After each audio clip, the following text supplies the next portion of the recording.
À la porte 62, tous les passagers doivent maintenant être à bord.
here to consider 11 important bipartisan bills. We will consider the Orbital Sustainability, or Orbits Act, or the technology development we need to address the serious problems of orbital debris that threatens our scientific satellites, human space exploration, and commercial space services.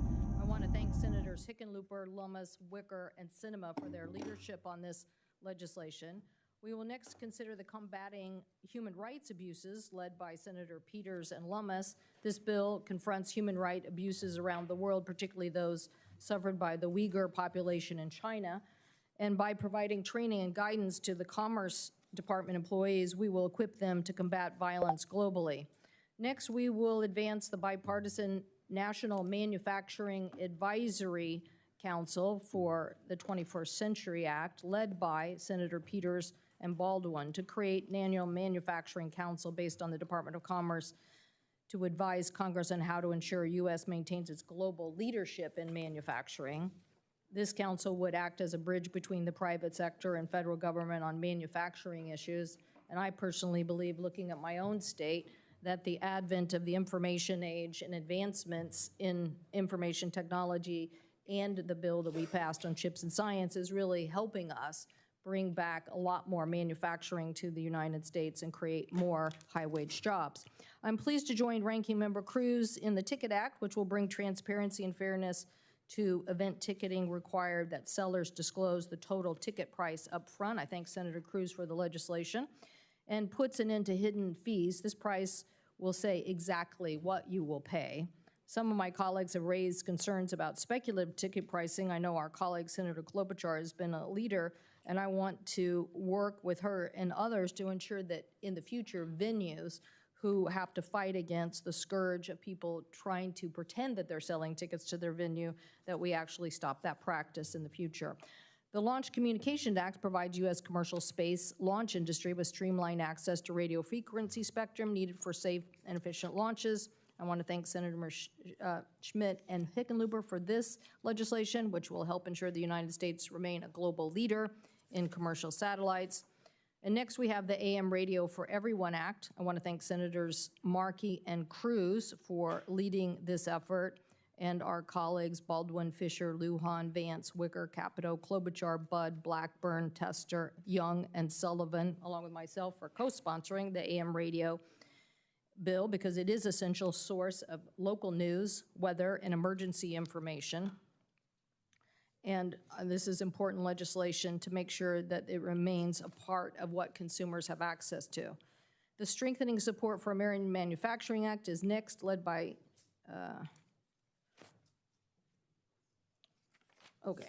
We'll also consider the American Civil Liberties Act, introduction by Senators Klobuchar and Thune. This bill would authorize a cybersecurity literacy campaign to educate more Americans on how to protect against cyber attacks and data breaches.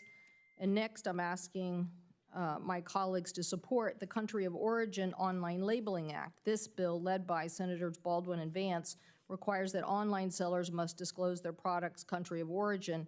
This brings transparency and accountability to the online market and helps consumers make informed choices. Since this committee last considered this legislation, Senator Baldwin and others have worked hard to address the concerns of retailers, agriculture industry, and members on this committee, and I appreciate their hard work in finding solutions. And finally, we are here to advance legislation that we've previously advanced through the Committee on Children's Online Privacy. These remain very important issues. This marquee Children's and Teens Online Privacy Act, or COPPA 2.0, is a vital upgrade to his original legislation in protecting children's health and safety. We know that children or teens are uniquely vulnerable in the online world, and they can be overwhelmed with the complexities of online content manipulated and targeted at them. This bill strengthens protections, closes loopholes, and allows and make sure that we are focusing on children in a broader range of age. It also helps protect and empowers teens, requiring consent for their data can be collected, and we must ensure that we provide better protections. I thank Senator Markey for his tireless efforts here over many years. We also will consider the Kids Online Privacy Act, KOSA. It's long overdue to address the mental health crisis affecting our children with alarming suicide rates, incidents of self-harm, and the social media's impact on children. We have listened to many parents about their support of KOSA legislation and making sure that parents are empowered with tools they need to help protect the well-being of their children. This bill also demands accountability from online platforms, requiring them to prioritize safety and respond to parents. Parents want to make sure that they have the tools at hand. I've heard some advocates, particularly in the LGBT community, about continuing concerns of this legislation. We will continue to work with them on this. This bill isn't the last of privacy issues that we will consider in this committee, and we hope that when we return in September, we will be considering many more other issues related to this as well. So now I'll turn to Senator Cruz for his opening statement. Thank you, Madam Chair. I'm grateful to the hard work of you and your staff working so closely with me and my staff to move multiple bipartisan bills at the markup this morning. There are a few bills I want to mention specifically. First of all, I'm very pleased that we'll be marking up the AM Radio in Every Vehicle Act, which I've introduced along with Senator Markey. This bipartisan bill will make a real difference for Americans across the country. Americans rely on AM radio to provide them with safety alerts, news, talk radio, and music. Unfortunately, several automakers have announced plans to take this important resource out of cars. That's a big mistake. AM radio plays a critical role in delivering emergency alerts. It's also a platform for talk radio and many minority and ethnic-focused stations, all of which are homes for alternative viewpoints and diverse audiences. Given that, it's no surprise that such a large, diverse group of broadcasting, public safety, and other organizations support this bill, and that it's got such overwhelming bipartisan support on this committee. Second, I'm excited that we'll be marking up the Ticket Act, which I've introduced along with Chairwoman Cantwell. Every sports fan, every concert goer can recall a time buying a ticket online expecting to pay one price, only to learn at checkout that the total cost was much, much higher because of hidden fees. The Ticket Act would fix this lack of transparency by requiring ticket sellers to disclose the total ticket price, including all the fees, up front, just like how airlines have to now. Next, turning to the Kids Online Safety Act, or KOSA, and the Children and Teens Online Privacy Protection Act, or COPPA, I'm pleased that we're advancing these bipartisan bills to improve children's online safety and data privacy. America has greatly benefited from the development of the internet, but that development has not come without cost, particularly for children who have been exposed to predators, toxic content, and other online harms. Unfortunately, big tech companies have failed to protect children or give parents the safeguards and controls they need to protect them. KOSA will help safeguard children from these online harms and empower parents. And COPPA will help ensure the privacy of children's data. I want to thank Senators Blackburn, Blumenthal, Markey, and Cantwell for working with me and my staff. I think we've made some significant and good improvements to both bills, like clarifying how tech companies need to obtain parental consent and putting in place guardrails against government overreach. I support voting both of these bills out of committee, although I think there is still more work to be done on them before they move to the floor. For instance, in KOSA, we should consider adding a preemption provision. Since this committee last marked up KOSA, multiple states have passed laws that may be inconsistent with parts of this bill. I don't think it's a good idea to create a new litigation magnet when we will have the opportunity in advance to solve future conflicts. Finally, I want to discuss the Country of Origin Online Labeling Act. I expect every bill but this one to pass this morning on a voice vote. The Country of Origin Online Labeling Act is a good idea. Like many Americans, I want to know what country the products I'm buying in a store or online come from. But I think this bill still has considerable work to be done, and as written, I can't support the bill in its current form.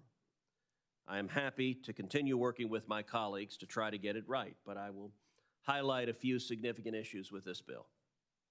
First of all, this bill creates inconsistencies in the law that are counterproductive and unfair. It requires country of origin disclosures for foreign-made products sold online, but not for American-made products. Many Americans want to know if a product is made in the USA, and they should be able to know that. This bill also creates a new legal liability for misrepresenting the country of origin of a product. But this liability only applies to online sellers and not to brick-and-mortar stores. This disparity creates an unfair playing field. Second, this bill empowers the FTC to implement and enforce broad country of origin labeling provisions, which is something the FTC has no experience doing. CBP is the agency with expertise in this area. They have raised very significant technical assistance and concerns about this bill, and we should give more thought into whether it's wise to expand the FTC's powers in this novel way, particularly given what I believe is an abuse of power we are seeing in this current FTC.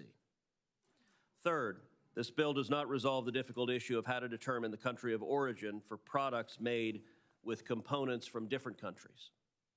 Getting this right matters because if online sellers mislabel a product, they could be held legally liable by the FTC. That's a big risk for small sellers on sites like Etsy, but also for sellers of politically disfavored products like firearms, which can have component parts that come from multiple countries. Given the Obama administration's history of using federal agencies to attack the firearms industry, I have real concerns giving the FTC an opening to do something like that again. Again, I hope this bill can eventually reach a form that it is likely to pass on the floor and be signed into law, but I think there's a considerable amount of work to be done first. Madam Chair, thank you again to you and your staff for your hard work on this markup. Thank you, Senator Cruz, and thank you for your statement. I now turn to you for a motion.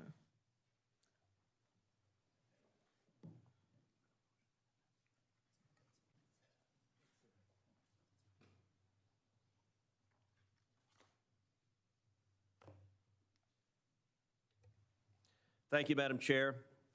I move that S447, the Orbits Act of 2023, as amended by the Hickenlooper substitute, S484, the Combating Human Rights Abuses Act of 2023, S1153, the National Manufacturing Advisory Council for the 21st Century, as amended by the Peters substitute and Tester 1, S1303, the Ticket Act, as amended by the Cruz-Cantwell substitute, S1418, the Children and Teens Online Privacy Protection Act, as amended by the Markey substitute, Blackburn 1, Cruz 1, and Cruz 2. S1648, the Launch Communications Act, as amended by Lujan 1, as modified, Schmidt 1, Schmidt 2, and Schmidt 3. S1669, the AM Radio for Every Vehicle Act of 2023, as amended by Markey Cruz substitute, as modified. S2116, the Strengthening Support for American Manufacturing Act, as amended by Peters Blackburn substitute, and S2201, the American Cybersecurity Literacy Act, as amended by Klobuchar substitute and Thune 1 as modified, be reported favorably. Is there a second? All those in favor say aye. Aye. All those opposed? Madam Chair, The motion is agreed to. Senator, I add an amendment to the DES for the Ticket Act.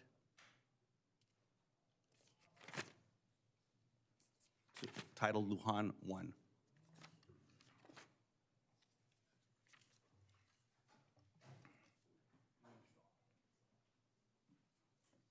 this is Senator Lujan.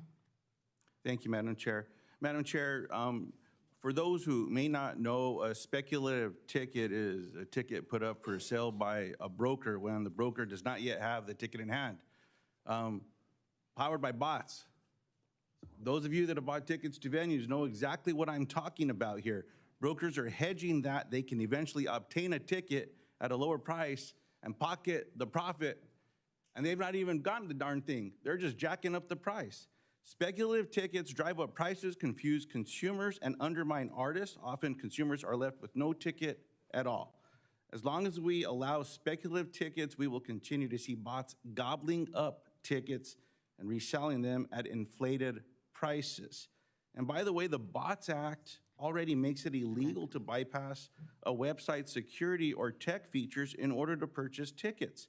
Unfortunately, the FTC does not have the resources to fully enforce the Bots Act, something my Federal Trade Commission Technology Act would help remedy.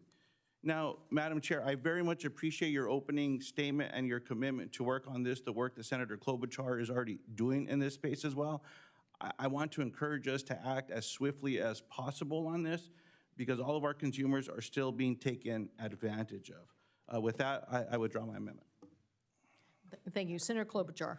Thank you very much, Madam Chair, and thank you, Senator Lujan, for your understanding, which I think many of us have, that while this is a good, important step for consumers, it is just one step. And there is so much more we need to do. Senator Cornyn and I are getting closer and closer, and actually have had some really positive developments this week in working on our bill, which would include, of course, price transparency, but also speculation and getting at many other problems that are plaguing the ticket industry. We have heard in the Judiciary Committee from venues, from artists, and I loved your use of the word swiftly, Senator Lujan, as this may have been captured the hearts of Swift fans, but we know that it has affected so many other concert goers, from Bad Bunny to Bruce Springsteen. It's an outrage. Ticketmaster has a 90% market share when it comes to major sporting venues, 80% when it comes to all major venues, and 70% when it comes to ticketing in general. They also own the venues, many venues. They also, through Live Nation, do the marketing. The merger should never have been approved in the first place, which I've said, but we are where we are. And that's why the Justice Department is undergoing a major investigation of what the consent order, but it's also why Senator Cornyn and I have been painfully going through every single detail with the help of people like Senator Blumenthal, who've been out front on this from the beginning, to make sure that we have a bipartisan, strong bill that will help with ticketing. But the only way you really get at this is with the Justice Department, and action has to happen. Thank you. Thank you, Senator Klobuchar, for your leadership on venues in general, because we certainly appreciate your leadership during COVID and continuing to focus on this robust approach to protecting consumers in the online world as it relates to ticketing. I'll now recognize Senator Klobuchar for a motion. I move that Senate File 1421, the Country of Origin Online Labeling Act, as amended by the Baldwin substitute as modified, be reported favorably. Is there discussion? Madam Chair. Madam Chair. Senator Baldwin, Senator Sullivan. Thank you. Thank you, Madam Chair.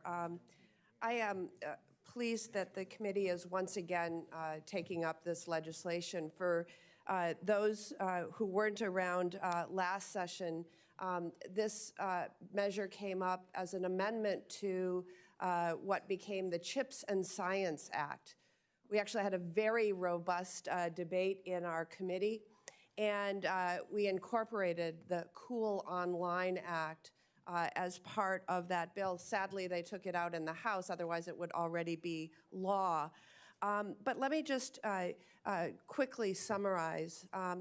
If you walk into a brick and mortar store right now, you can easily identify whether a product has been made in the United States or made somewhere else. There's labels.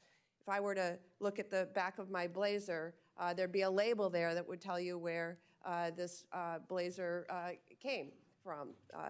If it was multiple countries, it might say fabric from one country and assembled in another. But it's easy to find that information in person.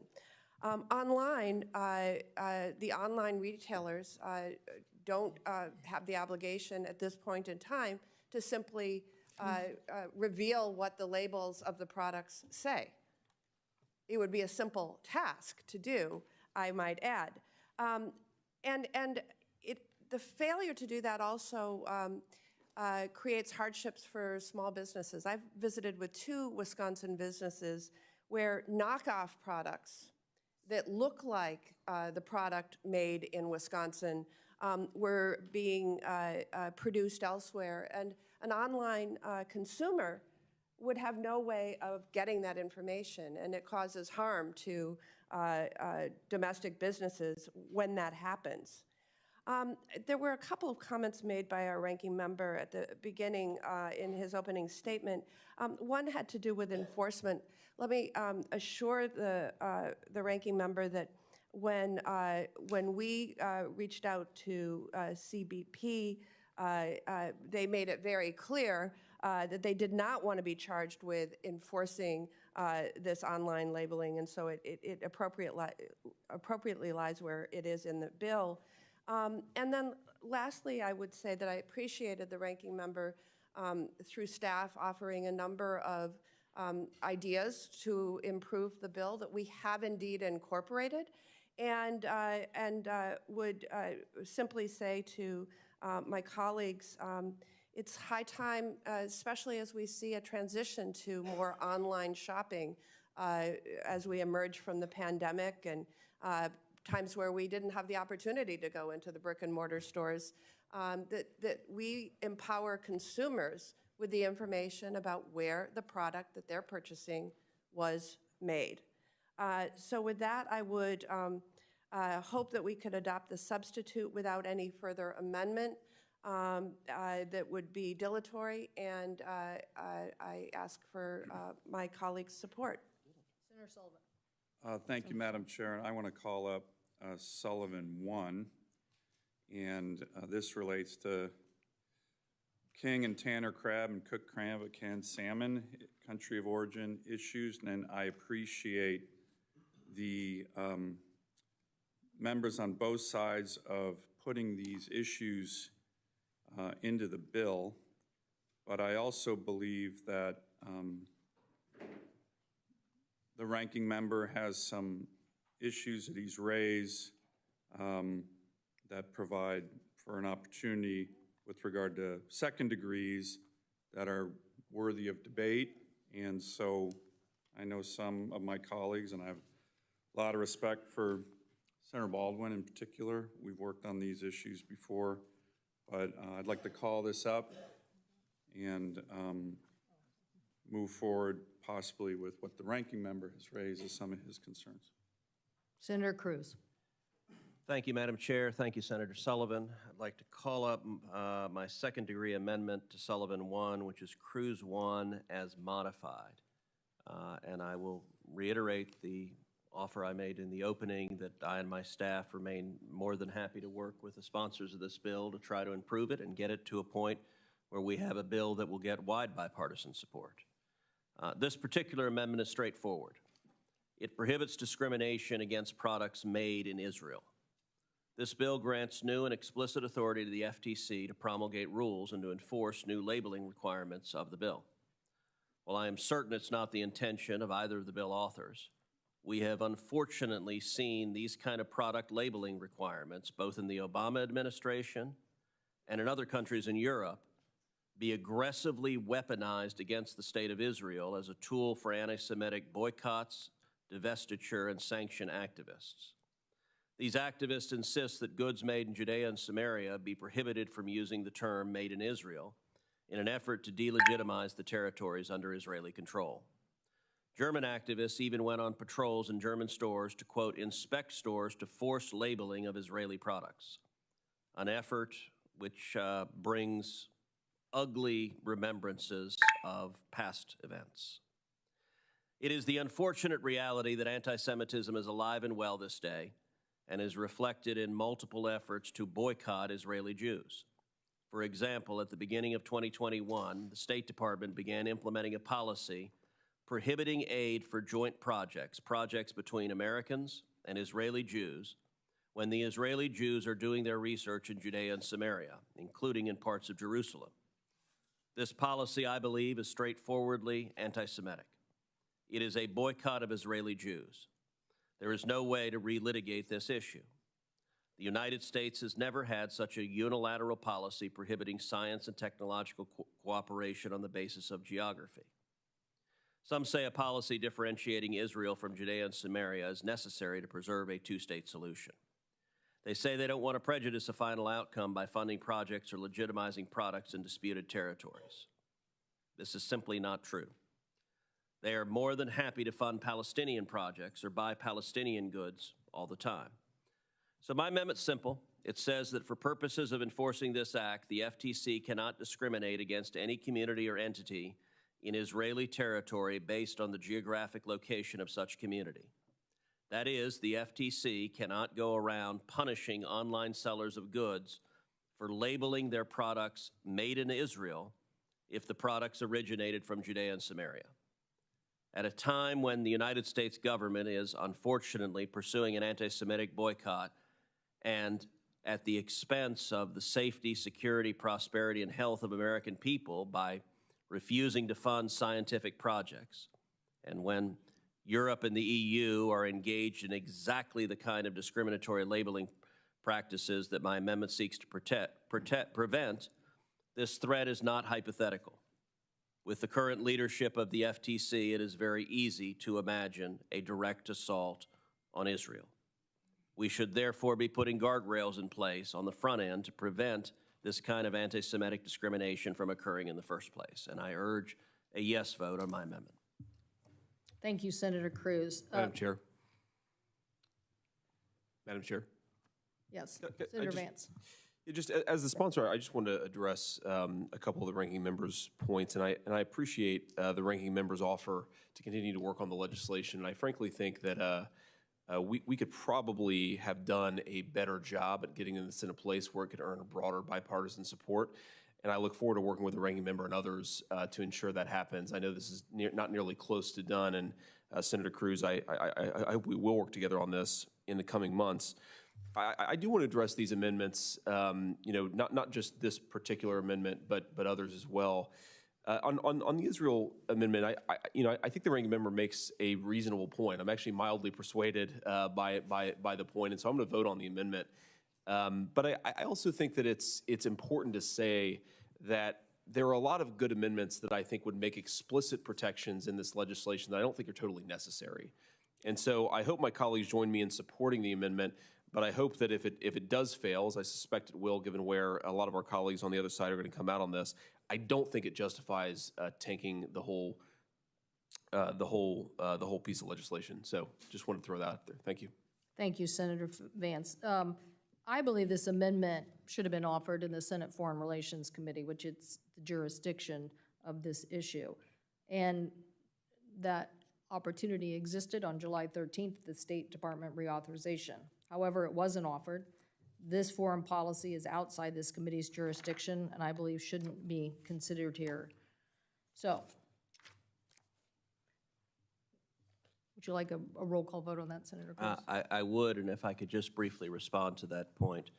I serve on the Senate Foreign Relations Committee and offered multiple amendments on that markup, but this bill was not pending before the Senate Foreign Relations Committee, and it would have made no sense to offer it in foreign relations without this bill. The entire relevance is this bill purports to give the FTC authority to go after and punish sellers and online retailers for mislabeling the country of origin. And so this amendment is directly relevant if the FTC has that authority.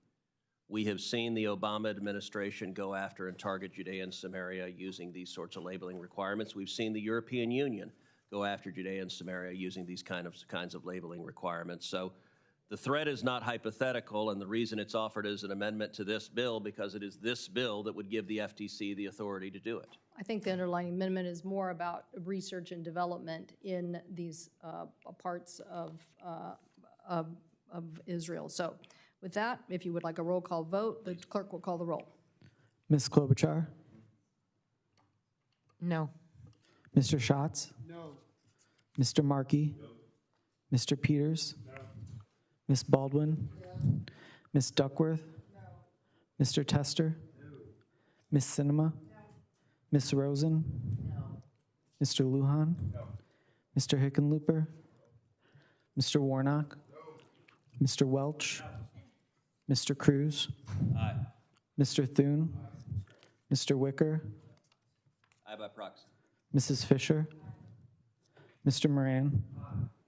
Mr. Sullivan, Mrs. Blackburn, Mr. Young,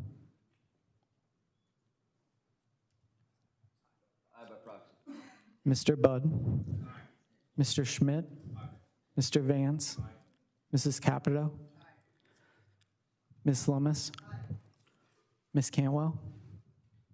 No. The noes are 14, the yeses are 13. Amendment is not agreed to. We're now on the underlying Sullivan amendment. Is there further debate? If not, all those in favor?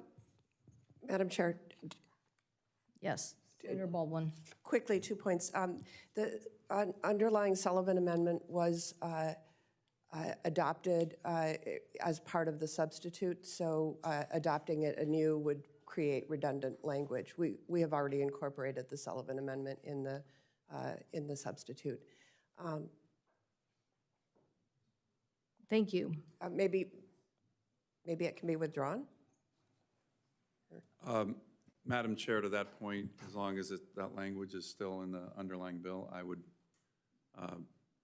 move to withdraw that amendment. Great. Senator Klobuchar motion is now on passage. The I'd ask for a roll call. a roll call has been requested. Clerk will call the roll. Ms. Klobuchar? Mr. Schatz? Mr. Markey? Mr. Peters? Ms. Baldwin? Ms. Duckworth? Mr. Tester? Ms. Sinema? Ms. Rosen? Mr. Lujan? Mr. Hickenlooper?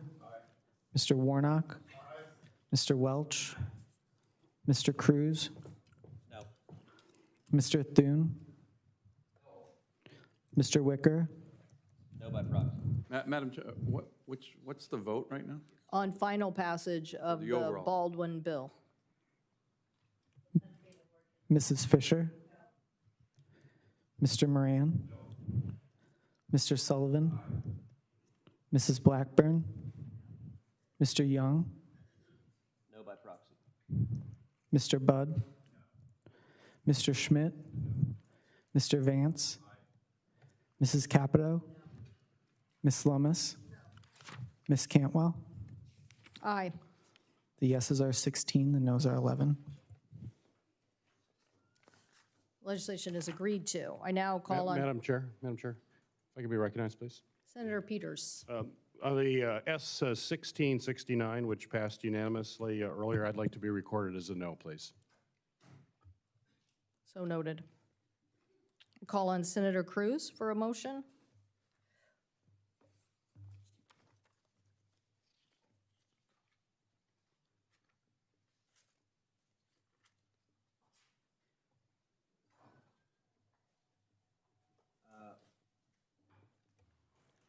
Madam Chair, I move that S 1409, the Kids Online Safety Act, as amended by the Blackburn substitute, Cruz 1, Cruz 2, Lujan 1 as modified, Lujan 2 as modified, Lummis 1 and Lummis 2 be reported favorably.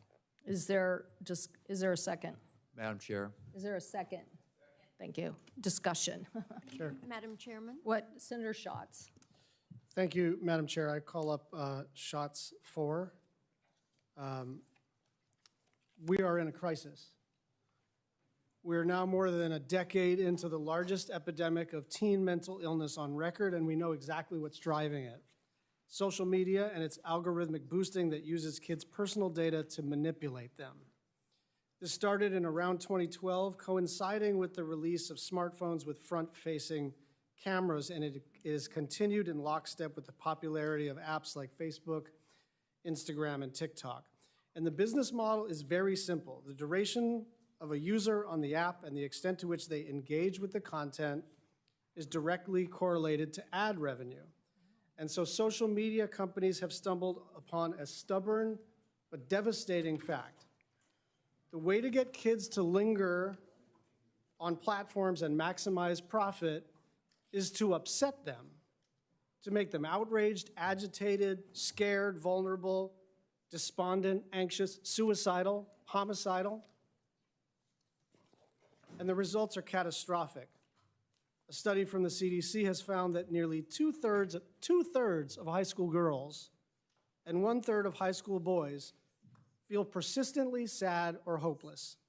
And 22% of all high school students, 22% of all high school students have seriously considered suicide in the preceding year.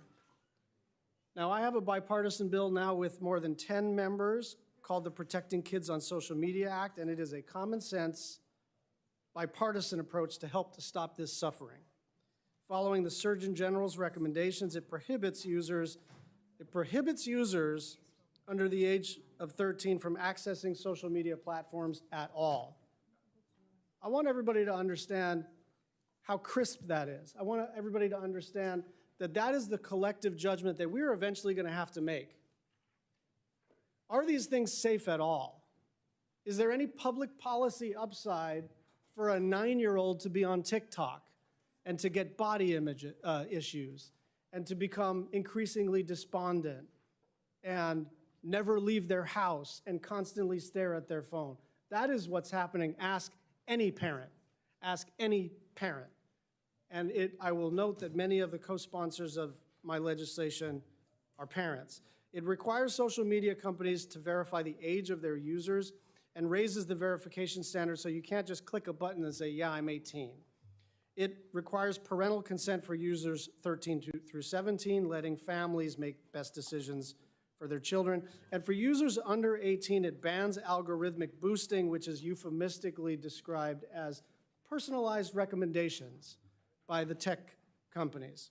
As for-profit businesses, social media companies have a responsibility to maximize revenue, and what does that mean?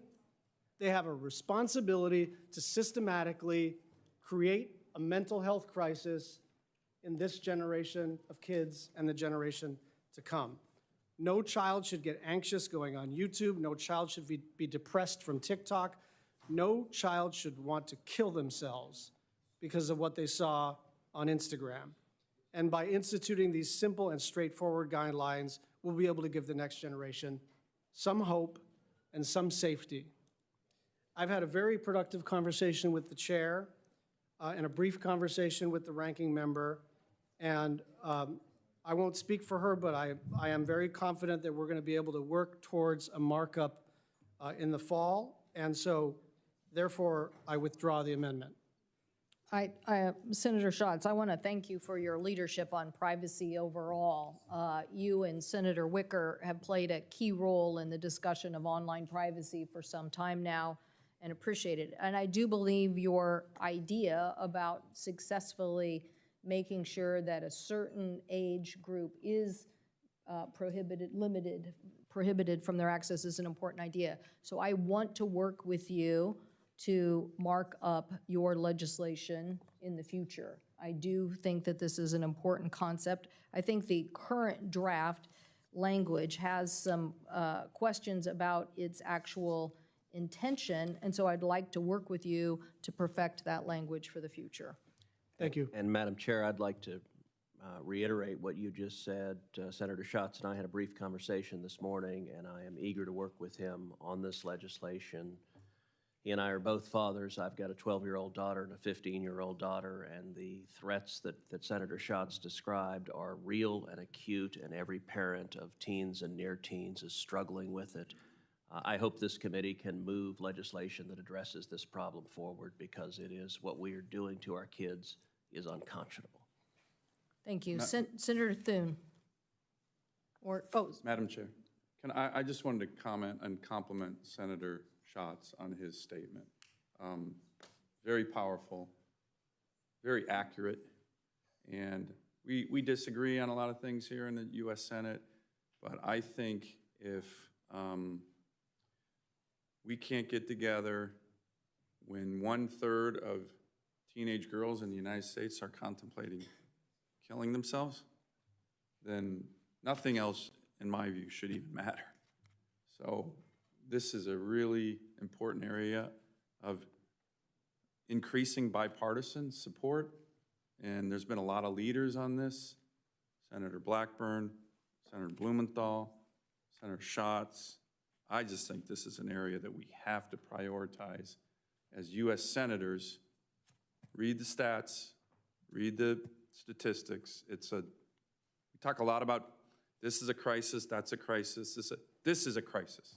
youth mental health in America is a real bona fide crisis, and we got to get on it. So I want to thank Senator Schatz. That was a very powerful, articulate statement of the problem.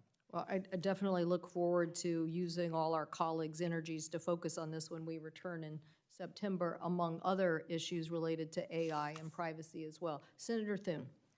Thank you, Madam Chair and Ranking Member Cruz, for holding today's executive session. That is a very sobering issue, and this is legislation, the KOSA bill, which, as you point out, Senators Blackburn and others, Blumenthal, have worked on for a really long time. And yeah, the data is very, very sobering, and it's an issue we need to address. And I want to offer an amendment to this legislation, which I think ties into that issue. There was an article a while back in the Wall Street Journal, and the headline is how TikTok serves up sex and drug videos to minors. And I've been working on a bill for some time. It's in the last two Congresses, co-sponsored by Senators Blackburn, Moran, Schatz, Lummis, Klobuchar, Collins, Blumenthal, and Warner. And I want to offer it as an amendment to this. It's one of several, I think, tech bills that needs this committee's attention.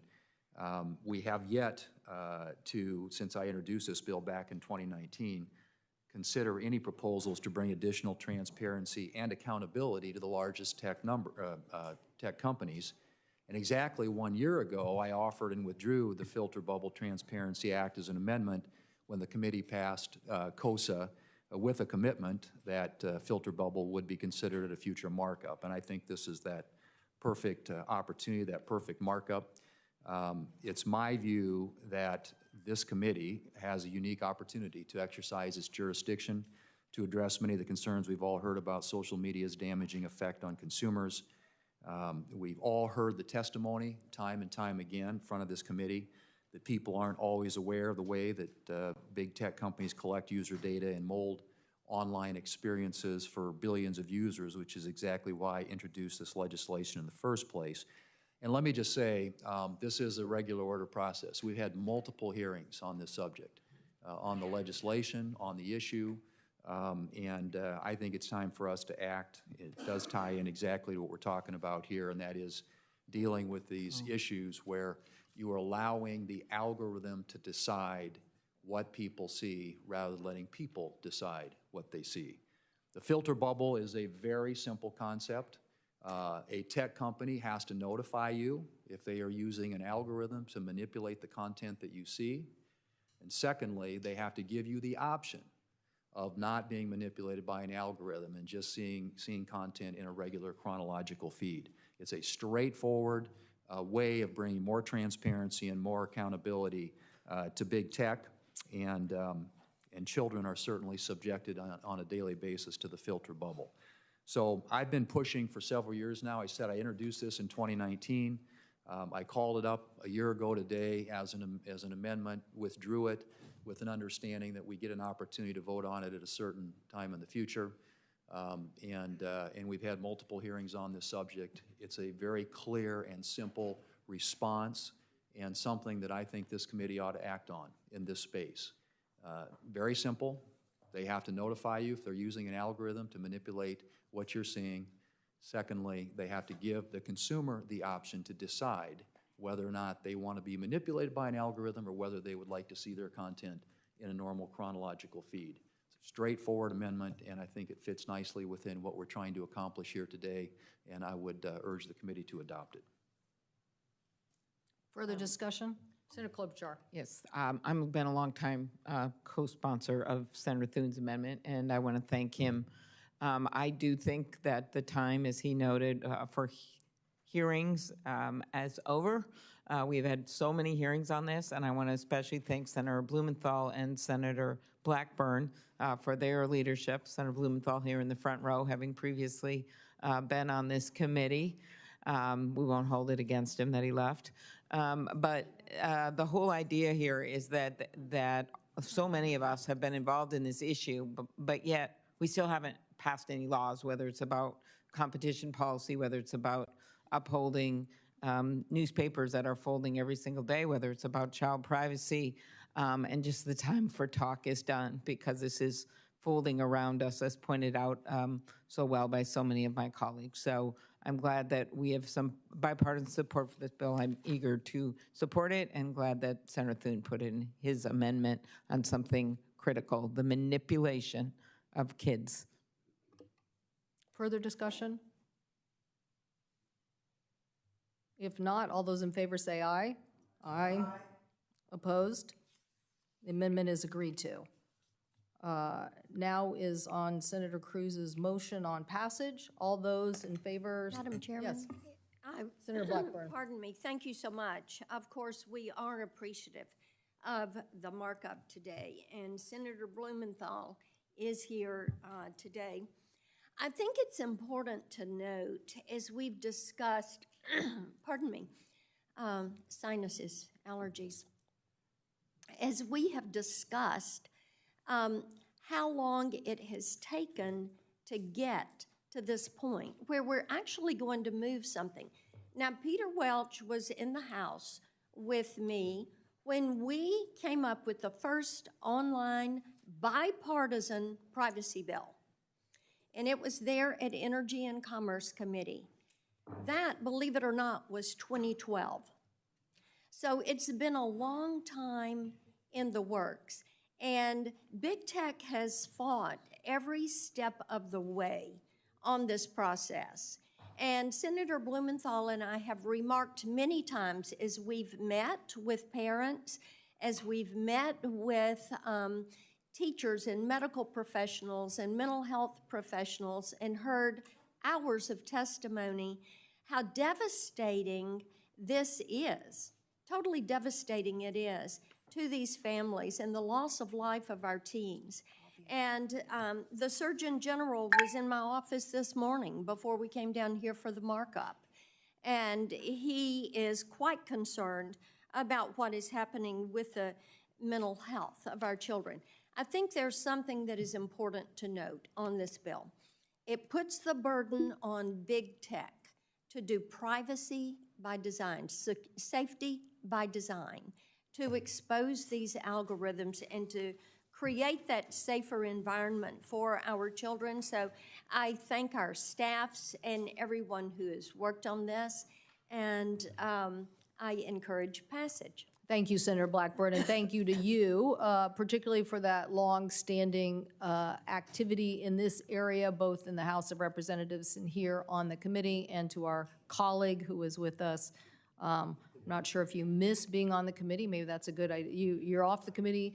I will point out to my colleagues, I love the enthusiasm and the bipartisan nature today. I will point out we did pass these bills out of committee last year, and they languished on the floor. So while we are passing them again, we have work to do if we're going to get them over the goal line. So with that, all those in favor say aye. Aye. All those opposed, no. The legislation is agreed to. And that concludes our votes, and I will recognize any members that would wish to speak. Senator Welch, then Senator Moran. Thank you very much. I was going to offer an amendment and withdraw it. What we're seeing today is that there is an enormous concern about the power of big tech in so many different areas, but particularly the mental health issues for our kids, but also competition, also privacy. And the question before us at some point is going to be whether it is necessary for us to have a digital platform commission, something that Senator Bennett and I are proposing, and I see that Senator Warren and Senator Graham are proposing a similar approach.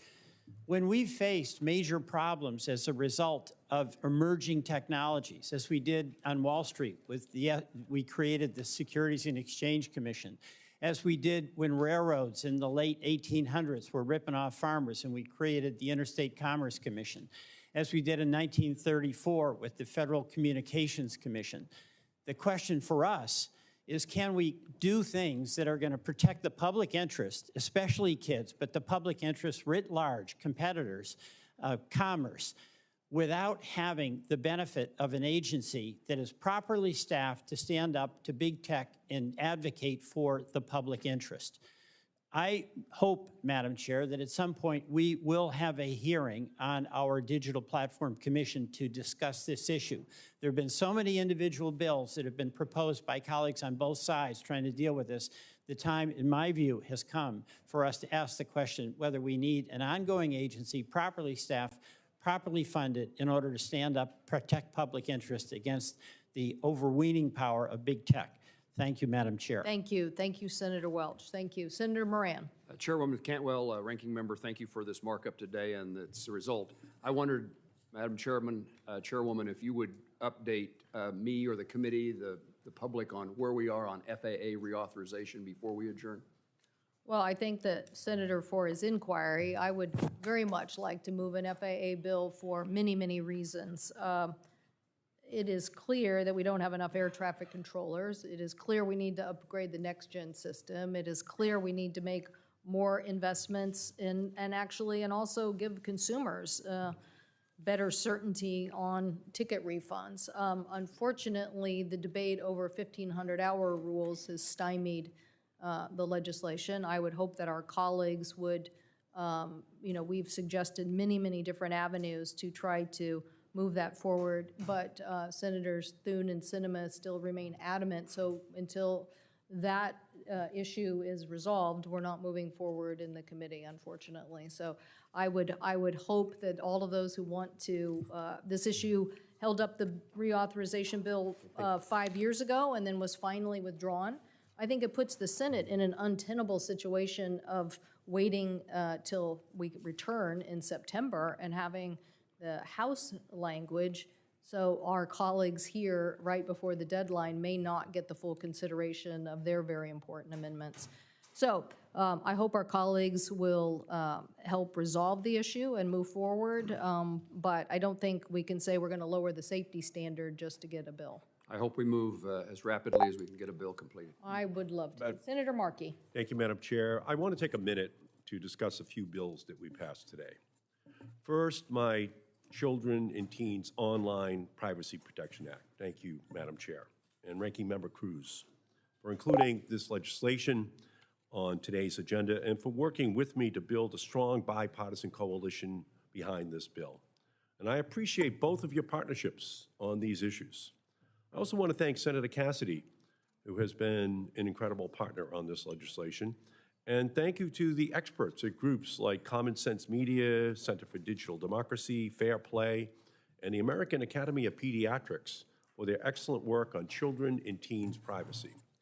Protecting kids online has long been a priority of mine.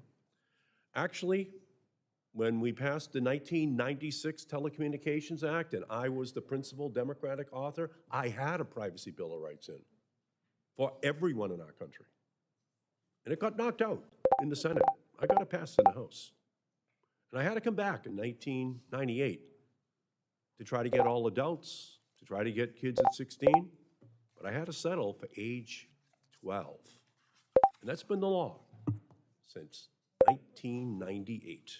Age 12 and under get protected. And that's the law by which all these major companies all get sued.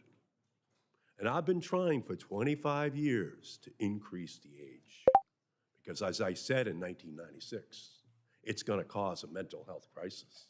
As I said in 1996, this is going to cause harm to children in our country. As I said in 1996, this is something that's going to turn into a crisis in our country as young people's privacy is, in fact, compromised. This is not a new issue.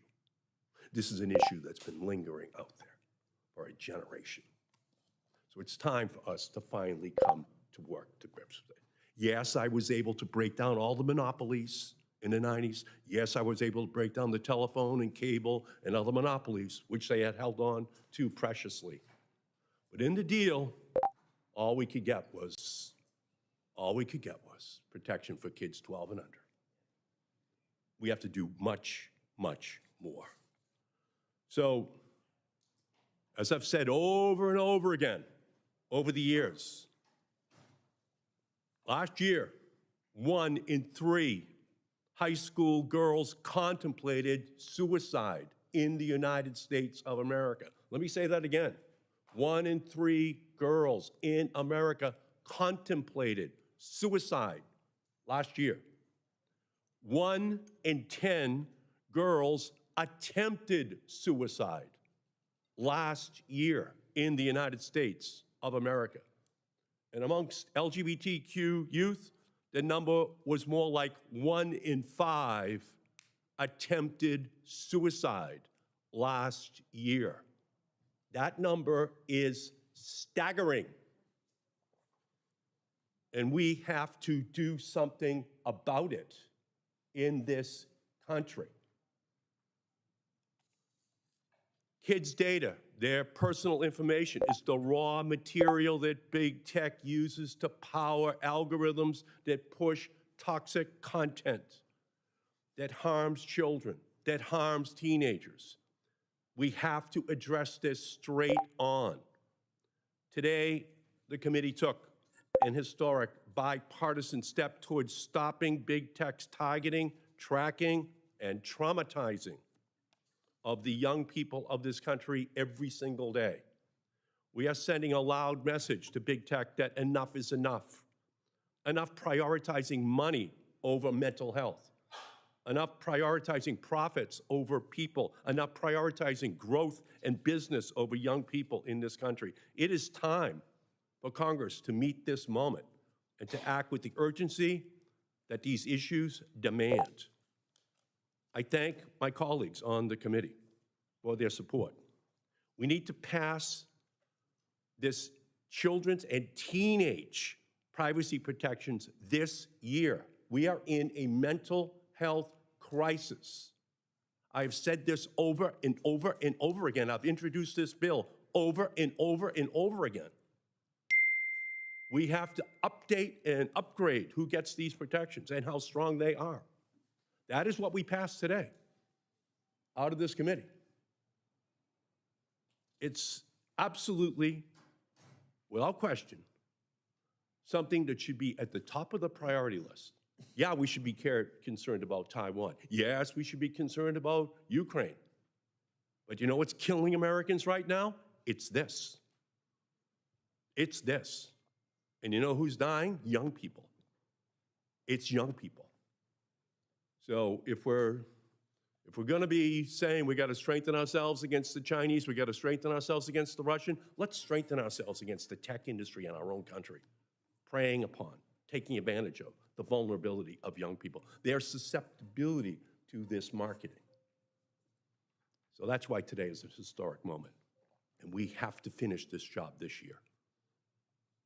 And second, I want to thank Ranking Member Cruz for his partnership on the AM Radio for Every Vehicle Act. This bill is about safety technology in an increasingly unsafe climate. It grew out of warnings from emergency management officials that the removal of AM radio from vehicles posed a distinct threat to public safety. Our important bill will ensure that all vehicles, including electric vehicles, are equipped with AM radio and have access to critical alerts during emergencies. Recently, there have been a rising number of concerns about this bill's impact on electric vehicles. I want to be clear. We must transition away from gas-powered vehicles to the cars of the future. But as we move to a cleaner, greener future, we must also face the consequences of decades of carbon-belching cars on our roadways, extreme heat, extreme storms, other climate-fueled disasters. When those storms strike, created by greenhouse gases, EV drivers and passengers deserve to have the same access to AM radio as their counterparts in gas-fired cars. They should be able to get the warnings on their AM cars, what to do, where to go. There's a tornado heading your way in rural America. Black-owned, Hispanic-owned radio stations, they're on AM radio. They shouldn't just disappear during the electric vehicle revolution just because some companies say they can't figure out how to do this, just because some companies say we know how to have a space rocket to go to the moon, we know how to invent electric vehicles, but we can't figure out how to keep AM radios in those new cars? Come on. Come on. Let's ensure that we keep the best of the past as we move to the future. So we worked hard, Senator Cruz and I, to modify our bill to give small manufacturers extra time to comply with the new AM radio rulemaking, and we stand ready to work with the EV community to make this bill as workable as possible. My door is open, but I refuse to accept the false choice of safety during emergencies and developing the cars of the future. We must do both at the same time.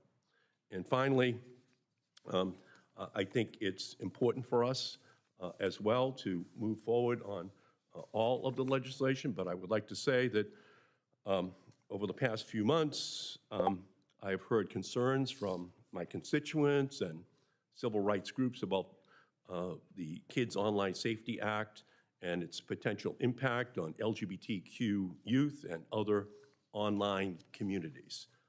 And I commend the authors for their work on the bill, but I want to continue to work to modify the bill to help fix the concerns that the LGBTQ community has been raising. More work needs to be done, but for today, we take the next step while we resolve to work to resolve those other concerns. So with that, Madam Chair, I can't thank you enough for your patience and your ferocity of interest in dealing with these issues, and I yield back. Thank you. Thank you, Senator Markey. Further comments? Madam Chair? Yes, Senator Hickenlooper. Yes, I want to just say how gratifying it was to see so many bipartisan bills advance through our committee today. I wanted to recognize Senator Cantwell and Cruz, but also Sinema, Wicker, and Lummis for working on the Orbits Act. Obviously, growing amounts of space trash threaten our satellites, our spacecraft, our ability to explore outer space. Over 900,000 pieces of debris exist. If we don't take the threat of space debris seriously, the missions to the moon, the Mars, to better understand our universe will be threatened for future generations. The Orbits Act is going to empower NASA to research, develop, and demonstrate key technologies to remove the debris, ensure federal agencies apply regulations and guidelines evenly to prevent more debris from being created, jumpstart new commercial market for services to remove this orbital debris from damaging emerging commercial space stations and threatening safe human spaceflight. This bipartisan bill ensures the United States remains the leader in responsible and sustainable uses of outer space. I also want to thank the ranking member of the Space and Science Subcommittee, Senator Schmidt, for his leadership on the Launch Communications Act. This bill is going to keep up with the increasing pace of commercial space launches and make spectrum licensing predictable and efficient for both federal agencies and commercial providers, such as Colorado's United Launch Alliance. I'm grateful to join with him in advancing this common sense bill. We also took a great step forward today on our march to protect our children and teens online. As Senator Markey just noted, as parents across this country strive to protect their kids, new and harmful threats to their physical and mental health are growing online through social media. This committee must continue to make progress on legislation that ensures our data is secure, our privacy is protected online. I congratulate Senator Markey on the passage of his Children's and Teens Online Privacy Protection Act, COPPA 2.0, and the first update to his landmark COPPA law since 1998. As chair of the Subcommittee on Consumer Protection, Product Safety, and Data Security, I'm proud to have worked with Subcommittee Ranking Member Blackburn, Senator Blumenthal, and colleagues on both sides of the aisle to advance Kids Online Safety Act. Together, these bills mark an important step in our fight to prevent dangerous algorithms from pushing harmful content to our youth online, limiting the most addictive features of social media platforms that are causing our minors physical and emotional harm, and empowering parents nationwide with tools they need to keep their children safe. Plenty of work still to be done to ensure every American's right to privacy online is protected. The Colorado Privacy Act is a powerful framework that helps inform ways we might look at this in the future. It gives consumers control over their personal data and allows businesses of all sizes to compete and thrive, provides strong enforcement to everyone, and is held accountable. I look forward to working with all my colleagues on this committee to make progress on these important issues. Thank you, Madam Chair. I appreciate the time. Senator Klobuchar. Yeah, thank you. I also had neglected to mention Senator Markey for his long-term leadership way before many of the senators were even on this committee in terms of protecting kids. I wanted to mention one bill that kind of quickly flew through the committee here, and that's the AM Radio Vehicle Act, led by Senator Markey and Senator Cruz and several other members of this committee.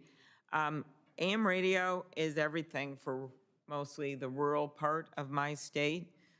If AM radio gets pulled from cars, it's going to be a gut punch to the 4,000 AM radio stations, including 1,500 that broadcast ag news. I know this from driving around my state. So often it is AM radio where we hear the news. You hear the news about the local high school scores.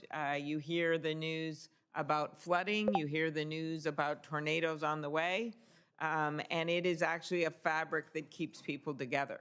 This idea that we would just, with every fancy add-on to cars right now, that we just decide to tube the availability of AM radio in a state like mine, where farmers and others drive around all the time and it's their source of news, is just a total outrage to me. So I'm really glad we moved this amendment bill forward with such strength on this committee, and I don't think we can wait much longer. We need to get it passed. Thank you. Okay, without, I don't see any further comments unless the ranking member, then thank all my colleagues and the staff for getting this legislation out the door and for all their great contributions, and the committee is adjourned.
Hey. Hey, folks.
Cool. I think there's a little bit of a delay on the stream, but let's go ahead and launch in, because I imagine some folks are here and wondering what the heck just happened. So hi, everyone. I'm Evan Greer. I'm the director here at Fight for the Future. I did not get myself camera ready today, so we're just going to give you a quick voice overview of what just happened in the Senate Commerce Committee hearing, where KOSA, the Kids Online Safety Act, as well as a number of other bills, just advanced on a voice vote. Which I know may be really disappointing and concerning to folks. I will say this was what we expected. And actually, the outcome of this hearing is a little better than what I was expecting. Sarah, I'm happy to kick it over to you if you want to quickly, jump in here. But at a high level, what I'd say is that these committee hearings are kind of very choreographed, especially in the Senate these days. And increasingly, this is sort of how they do things. They move everything more or less unanimously via voice vote, as long as it's bipartisan. And then basically what happens is senators take the opportunity to express any concerns that they may still have publicly during the period that they have to speak. And that's basically their way of signaling to the Senate leadership, Senate Majority Leader Chuck Schumer, that they're not actually ready to vote on this, or that there's still some significant ongoing concerns and that these bills are likely not ready to be rushed to the floor. And that's actually exactly what we saw today in the hearing. So while KOSA did advance on a voice vote, two senators, Senator Ed Markey from Massachusetts and Senator Maria Cantwell, who's actually the chair of the Senate Commerce Committee, both made reference to the fact that they've been hearing from their constituents and from LGBTQ organizations and other civil rights and human rights organizations about the ongoing concerns with KOSA. And that is a huge, huge deal and would not have happened without all of you all who are watching the stream right now, many of whom have taken action, called your senator, sent an email, posted online, shared, helped sound the alarm, created a video, created a meme. Really, that outpouring of opposition has made an enormous difference. And we see that now reflected in the comments of the actual senators that voted on the bill today. So I'm actually delighted. And I know that sounds weird to say because a terrible bill just advanced through a powerful Senate committee. But our opposition is clearly making a huge difference. And I am confident that if we can continue to make noise and ratchet up the opposition even louder, that we will make sure that this bill, the Kids Online Safety Act, never gets a vote in the Senate, or that if it ever does, that we send it to die in the House of Representatives. But to make sure, we need to keep vigilant and keep the pressure on. With bills like this, they tend to just try over and over again. Folks are maybe paying attention as well to the Earn It Act, which has come up multiple times. So they're not going to give up either, but that means we can't give up and we need to keep the pressure on because the pressure is working. So that's my very quick high-level summary. Sarah, I don't know, do you want to jump in and just share any quick reactions to what you saw in the hearing, or just shout out any of the awesome activism that we've been seeing that led to this result? Yeah, definitely. My name is Sarah Phillips. I use she, they pronouns. And I'm an organizer at Fight working on this. And I think exactly like Evan said, the reason that we saw those doubts expressed during the committee meeting is because people have been being so loud about KOSA and because y'all are so loud about KOSA. And I get totally why there's so much nervousness and anxiety about this bill, because it affects your real lives every day and how you experience your friends, your loved ones, and content online. Unfortunately, this stuff is really confusing. I totally get why there's so much confusion right now. And as Evan said, we're actually in a good spot because we have been driving hundreds of thousands of actions to Congress over the last couple of days. KOSA is really, really viral. So while it did pass through committee, we fully believe that this bill is unpopular in the House and that we can fight it if it goes to a floor vote in the Senate. So that's like the assurances that I want to give. And as Evan said, we just need to keep driving actions against KOSA and really, really be speaking up. And we're seeing that on TikTok, on Instagram, on Twitter. A few weeks ago when you searched up KOSA, you only saw really like supporters of the bill. And now it's the complete opposite. And that is completely because of grassroots activists and young people on the internet who have been really, really talking about this. And, just from our experience working on this bill, we're seeing, more attention. And like we saw in the committee hearing, people in Congress are listening and seeing those emails come through, seeing those calls come through, and paying attention. Way more than they were a few weeks ago. So thank you guys for all of the work that you have been doing and the attention that you've been bringing to the issue. Yeah, for sure. And I think the one thing that I would say for folks is that it's important to remember that our Congress is deeply broken. And that is really unfortunate for a lot of reasons, because there is tremendous urgency. And I think this is something else just to note is a lot of what senators said in the hearing today was 100% true. We are living in a mental health crisis. Young people are experiencing tremendous harm from the business models of big tech companies like Instagram and YouTube. These corporations are extremely greedy. They care more about their bottom line than they care about protecting kids or anyone else. All of that is 100% true. But the problem is that KOSA would make all of that worse rather than better. And I think that this is the thing to understand here is that there's a lot of rhetoric flying around, but when it comes time to legislate, the details really, really matter. And that's challenging because, frankly, lawmakers like to speak in sound bites. They do these hearings so that they can make talking points for Fox News and CNN more than because they want to actually get it right.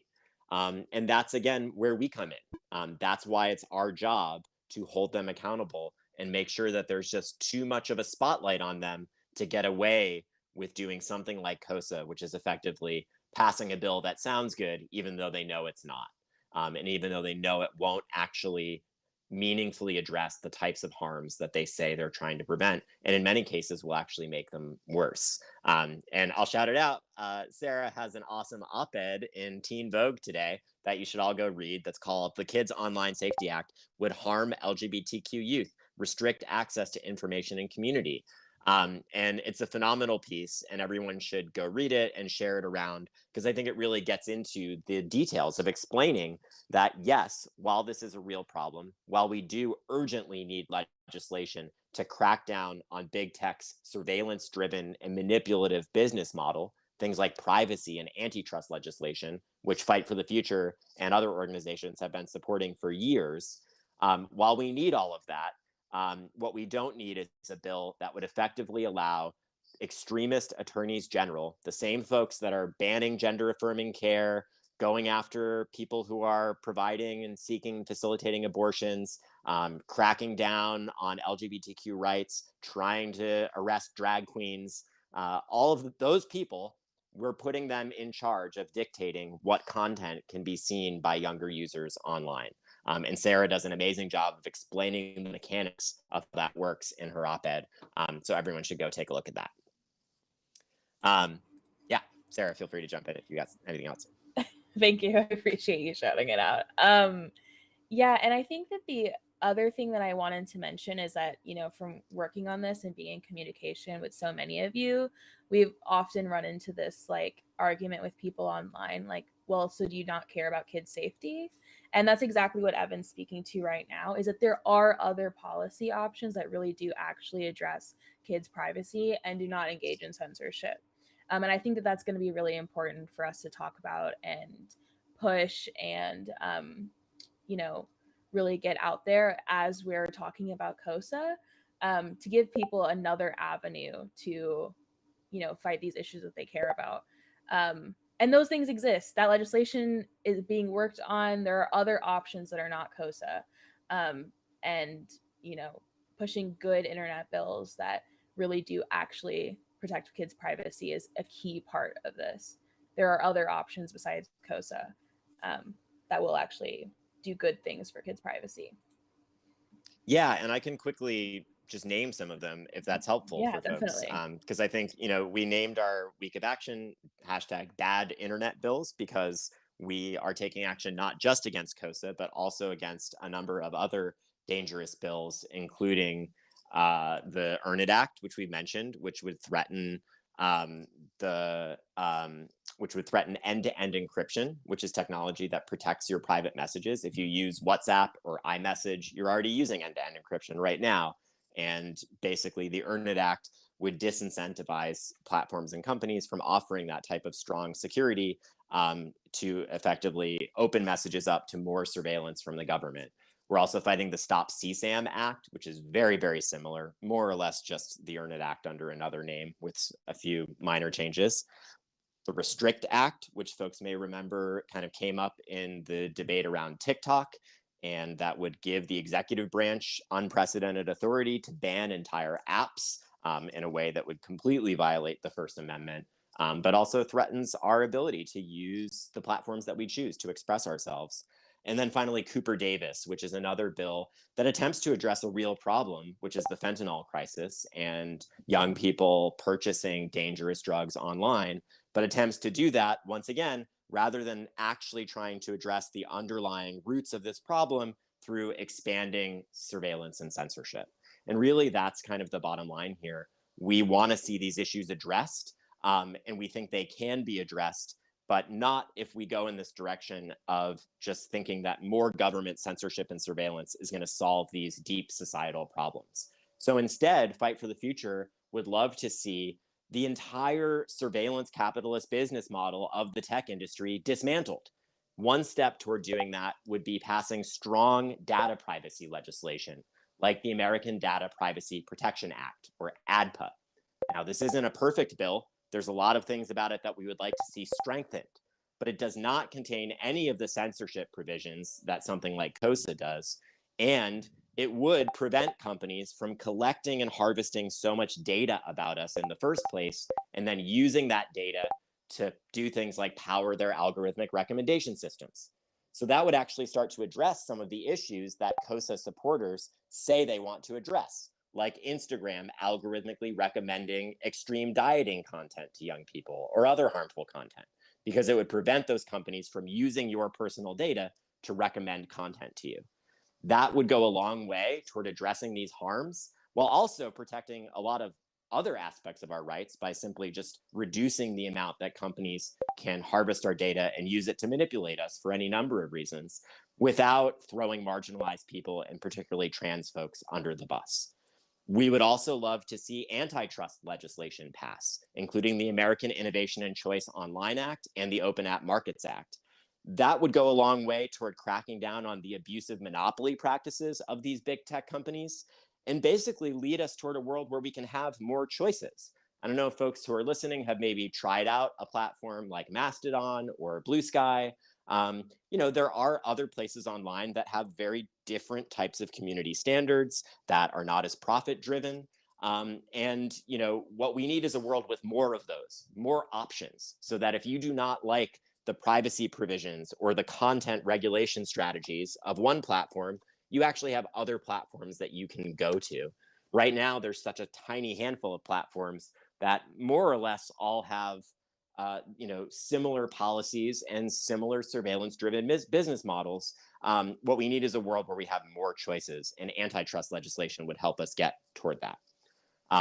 Beyond that, we've really pushed on the passage of the Safe Sex Worker Study Act, which would task the government with doing a study on the impacts of SESTA FOSTA, which was the last major change to Section 230, and a bill with very similar vibe to KOSA. It was supposed to be about protecting kids, about preventing online sex trafficking, and we know that instead what it led to was widespread censorship of LGBTQ content, sexual health information, and a situation where sex workers were far less safe. And in fact, it led to sex workers being killed or otherwise experiencing tremendous harm because resources that they used to keep themselves safe were taken away. This bill would force the government to study that failure, which would go a long way toward pushing them to have more information to legislate responsibly in this area going forward. There's a bunch of other bills out there, like the My Body, My Data Act, which is a great privacy bill, kind of framed in a post-Roe environment about protecting important health information. There's the Algorithmic Justice and Transparency Act from Senator Markey, who was, again, kind of one of our champions in the hearing today, speaking up about the serious concerns with KOSA. And there are other bills out there, too, that would help start chipping away at some of these issues. So the reason we bring all of that up is because you'll often hear supporters of bills like KOSA saying like, oh, well, should we just like leave the tech companies alone then? Or are you just a lobbyist for the tech companies? And like, that's just ridiculous. I could care less if these companies burn to the ground. We want a world where we have an internet that's driven by communities and that's responsive to human needs. That is not the internet we have now. But bills like KOSA take us further away from that type of internet we want and need, not closer. So anyhow, little rant there, but I'll pass it back to you, Sarah, if you have any final thoughts. And otherwise, maybe we can kind of wrap up, or if there are any specific questions in the chat, we could try to answer a couple specific questions. But otherwise, I got to run and do a couple other things and get a press statement about what happened in the hearing day out to some press. Yeah, definitely. I think we covered most of kind of our take about how the hearing went. I think just to wrap, we just need to keep continuing to drive actions about KOSA and making it clear to the rest of the Senate and the House that this is a highly unpopular bill that has a lot of issues and would lead to censorship of content online. And y'all are doing that by being so active. And yeah, we just keep pushing. And that's how we get this shut down. Awesome. We'll wait just like 2 minutes in case there are any specific questions in the chat.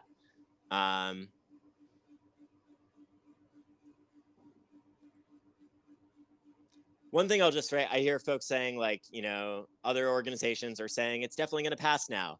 And, recognize that like politics is a lot about narrative. The organizations that want to see KOSA passed are going to come out of the hearing today and say, wow, great, KOSA passed the Senate Commerce Committee. Now it's definitely going to go to the floor and pass. And if I were in their position and I was trying to pass this bill, I would say the same thing. The reality is that is not really the truth about kind of what this hearing looks like. What this hearing looks like is, yeah, they're moving it forward like we kind of expected them to, but they're acknowledging that there's perhaps more opposition to it or that it's significantly more controversial than they had previously thought or acknowledged. And so you will see other organizations that are trying to pass KOSA kind of celebrating this, saying it's a huge step forward. And don't get me wrong, it is a significant step and it is dangerous that this bill now, there's no more hurdles that this bill needs before it could go to the Senate floor. So that is serious and we should pay attention to that. But don't take, if you see other organizations that are supportive of KOSA kind of overselling what happened in the hearing today, approach that with a bit of skepticism. Yeah. All right. And I'll answer one more question. I see someone asking, like, isn't this law illegal? Does it violate our First Amendment? Yes, it does. The ACLU, who, of course, are perhaps the most prominent constitutional defense organization in the US, have said that they believe KOSA is unconstitutional, that it violates the First Amendment by involving the government in dictating what speech can be seen by younger users. that it violates the First Amendment rights of younger users to express themselves. And so that is a serious, concern. That does mean that theoretically, if KOSA were to pass, that there could still also be opportunities to fight it in the courts. But again, we should really try to avoid getting ourselves into that situation. I am not particularly optimistic about the current makeup of the Supreme Court ruling in any logical or thoughtful way on issues like this. And so, yes, KOSA is likely unconstitutional, but that won't necessarily stop them from passing it, and we should not rest easy on that, thinking that perhaps the Supreme Court will save us in the future. We got to speak up right now and make sure that it doesn't pass on the floor. All right. I think that's probably what we've got for today, but folks are super welcome to reach out to us. We're very accessible. You can email us at team@fightforthefuture.org if you have questions or thoughts. I will just quickly say, I see a lot of maybe folks are coming in new to the chat now, saying it passed, it passed, it passed. So just the very quick TLDR here is yes, KOSA passed through the Senate Commerce Committee. No, that does not mean it is passed or law. What that means is that it passed through this committee and now it would have to go to the floor for a final vote in the Senate. We think that we are going to prevent that from happening because of the opposition that was echoed in the hearing today. So if you're freaking out, take a deep breath. It's okay. We still have more work to do. But no, KOSA has not passed. It just moved through the Senate Commerce Committee, which we basically expected would happen. And in fact, there was more opposition expressed in the hearing than we expected. And so that is a good sign. I'll also just quickly say again, if KOSA does move to the Senate floor and passes, it still has to go through the entire House of Representatives. And it would have to go through a similar committee process in the House and then go to the House floor. And then presumably they would have to reconcile the two versions between the House version and the Senate version. So we're a long way from this bill becoming law. And again, I'm gonna tell you right now, we're not going to let that happen. I am making it my personal mission to make sure that this bill dies so that we can make space for the real legislation that we need to hold big tech companies accountable without throwing marginalized people under the bus. And I believe we can get it done. And I'm more confident than ever now because of all of you and the movement that we're building to fight these bad bills and support good bills that will actually protect kids and our democracy and human rights. So I think we'll sign off with that. And we'll try and drop in the chat the statement that we put out today to help people perhaps understand a little better what happened. But otherwise, thank you all so much for tuning in. Thank you for your passion on this issue and for speaking out. And we'll make sure to keep you updated. If you haven't already signed our petition, please do. If you do, you'll get on our email list and we'll make sure to keep you posted about what's going on with bills like KOSA. So that web URL is badinternetbills.org. And I think we also have Stop KOSA, either .com or .org. We can drop it in the chat. But yeah, I'll sign off there. And thank you all so much. And everyone give a huge round of applause to Sarah Phillips, who's really been leading the charge on this week of action and is just killing it. And it's awesome. And everyone go read Sarah's Teen Vogue op-ed too. Thanks, y'all. Thank you for tuning in, guys. We really appreciate it. All right. Fighting for the future.